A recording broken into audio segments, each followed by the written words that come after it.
Hi, I'm Hang Fang. Today I'm gonna demonstrating the lab 2. In this lab we have two parts, part 1 and 2. Part 1, I've required to create a Mac file and a C++ file, which is linked to this static library. As the instruction, I have to download those two files, pitu and library.u2.8. So in this one, we got four functions which are used to get the PID of the process. And then this one, we're gonna get all the processes, the PID of all processes running, and then this one we're gonna create the process name with the process PID, process ID, and the last function would be the would be used to generate the error message if any process couldn't be found. So we start with the C++ file.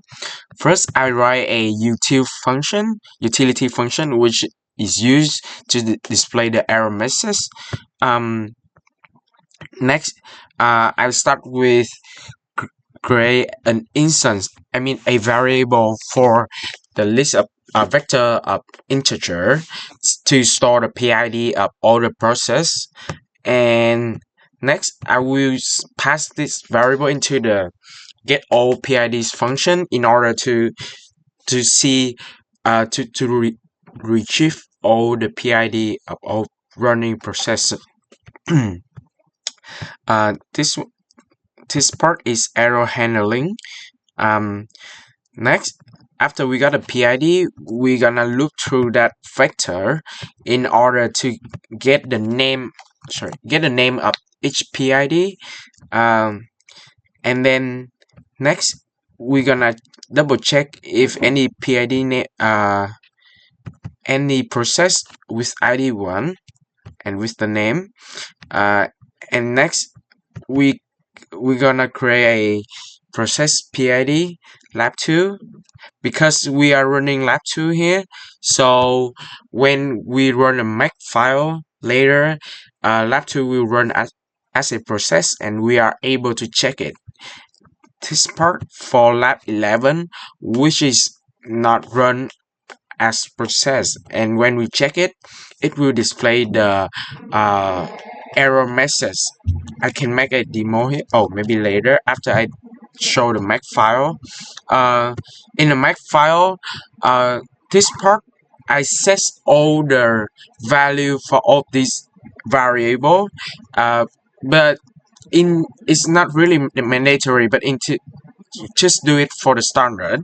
And we have only one command line here, which is the C++ command line to run the program, and the last one would be the clean command in order to clean all the the process file here.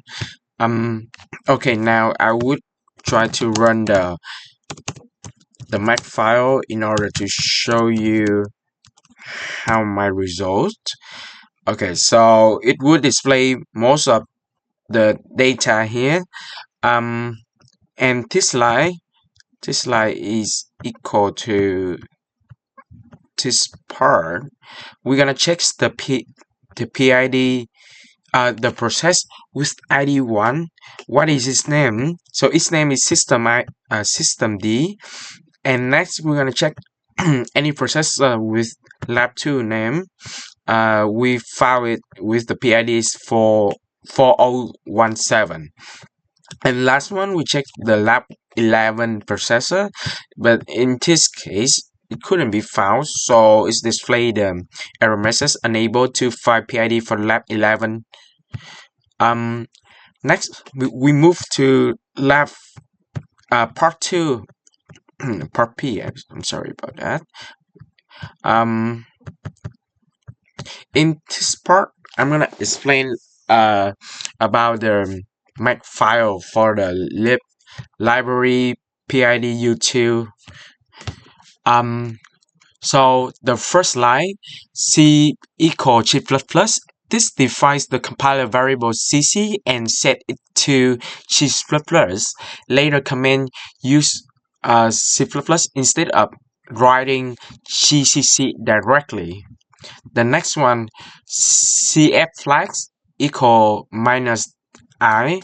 This start the compiler's flag variable named C flags. The flag, the cap lock I option is normally used to add an include directory for header files on idles.